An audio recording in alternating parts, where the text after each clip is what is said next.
Hello বন্ধুরা, welcome to my new blog. তোমরা সকলেই জানো পাখান জুড়ে প্রতি বছর সত্যানন্দ আশ্রমে খুবই সুন্দর আর বড় একটা মেলা লাগে। তাই আমি আজকে এখানে এসে পড়ছি মেলায় ঘুরতে ও তোমাদের দেখাতে যে কি সুন্দর মেলা এখানে লাগে। আমার আগের সব ব্লগগুলো আমি হিন্দিতে করেছি, কিন্তু আজকের এই ভিডিওটা আমি বাংলায় করছি, কারণ আমরা বাঙালি ও বাংলায় আমি তোমাদের ভালোভাবে এক্সপ্লেন করতে পারবো। তোমাদের কোন ভাষায় ভিডিও ভালো লাগে আমাকে অবশ্যই কমেন্টে জানাবে। আমার সেজো বোন, তার হাজবেন্ড ও আমার ছোট বোন, এই আমাদের চারজনের ছোট্ট একটা টিম নিয়ে মেলায় আসছিলাম ঘুরতে। আর দেখো কত সুন্দর ফুল বাগিচা আছে এখানে। আমরা মন্দির পরিসরে দাঁড়িয়ে আছি, আর আমরা সবাই খুব সুন্দরভাবে সাজগোজ করে আসছিলাম, তাই একটু ফটো শুটিং করলাম। এবার মেলার ভেতরের দিকে ঢুকবো। এই দেখো ভিতরে ঢুকতেই কত চারদিকে দোকান আর দোকান। এই মেলার সব রকমের সামান পাওয়া যাবে, এমন কোনো সামান নেই যে এই মেলায় পাওয়া যাবে না। তো প্রথমেই আমরা শঙ্খ ও শাখার দোকান দেখতে পেলাম। বাঙালিরা হাতে হাতে শাখা পরে, সাদা শাখা ও শঙ্খ পুজো দরকার পড়ে, তাই দেখো কিছু লোক এখানে কিনছে ও শাখা। তারপর এখানে বাচ্চাদের খেলনা, কত রকমের খেলনা এখানে সাজানো আছে, উপরেও কিছু ঝুলিয়ে রেখেছে। তারপরে সিধা আমরা দেখতে পাচ্ছি একটা সুন্দর একটা গুলদস্তার দোকান।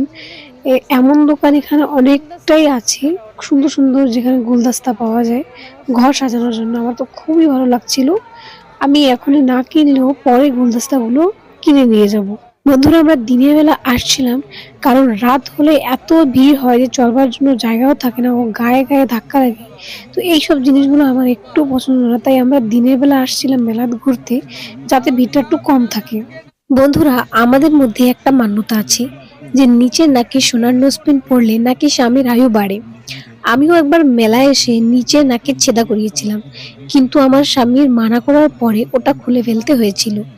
আমার বোন একদিন আমায় বলেছিল যে সে নিচের নাকের নোজপিন পড়তে চায়। আমার সেই কথাটা মনে পড়ে গেল, কিন্তু ও ব্যথার ভয়তে নাক ছেদা করতে রাজি হচ্ছিল না। আমি ওকে বললাম একটা কেমিক্যাল দিয়ে দেবে, তাহলে আর ব্যথা করবে না, আর সে মেনে গেল। কিন্তু আমি মিথ্যে বলেছিলাম। অনেকই ব্যথা করে, কিন্তু কথায় বলে না, কুছ পানি के लिए कुछ खोना पड़ता है।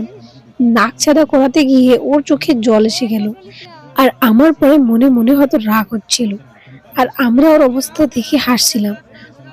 ওর চোখে জল দেখে ওর হাজবেন্ডের একটু মায়া লাগলো, তাই সে তাকে সান্ত্বনা দিতে লাগলো।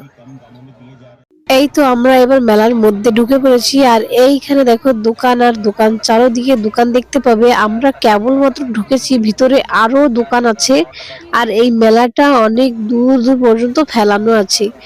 এমন কোনো দোকান নেই যে এই মেলাতে তোমরা পাবে না, আর এমন কোনো সামান নেই যে এই মেলাতে তোমরা পাবে না।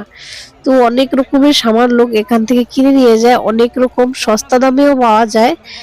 আর এই যে তোমরা দেখতে পাচ্ছ যে আমরা এই সামনে সামনে হাঁটছি, আর আমার ছোট্ট বোন এই ভিডিওগুলো তুলছিল।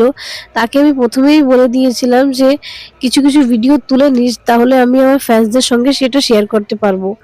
আমি তো কোনো বড় ক্রিয়েটর এখনো হইনি, তো আমার তো কোনো বড় ফ্যান টিম নাই, কিন্তু তোমরা যারা আমাকে ভালোবাসো, আমাকে সাপোর্ট করো, তো আমি তোমাদের জন্য সবসময় চেষ্টা করি যে কোনো একটা ভালো ব্লগ বা কোনো একটা ভালো ভিডিও তোমাদের দেখাতে পারি। আমাদের আশেপাশে যত লোকজন আছে তারা হয়তো এই মেলায় এসেছে ওই মেলা ঘুরতে, কারণ এখানে অনেক দূর দূর থেকে লোকজন আসে দেখতে। কিন্তু কিছু লোক হয়তো অনেক দূর থেকে এই ভিডিওটা দেখছো। তো কারা কারা এই মেলায় কোনোদিন আসোনি, পাখানজোর মেলায়, আমাকে কমেন্টে অবশ্যই জানাবে।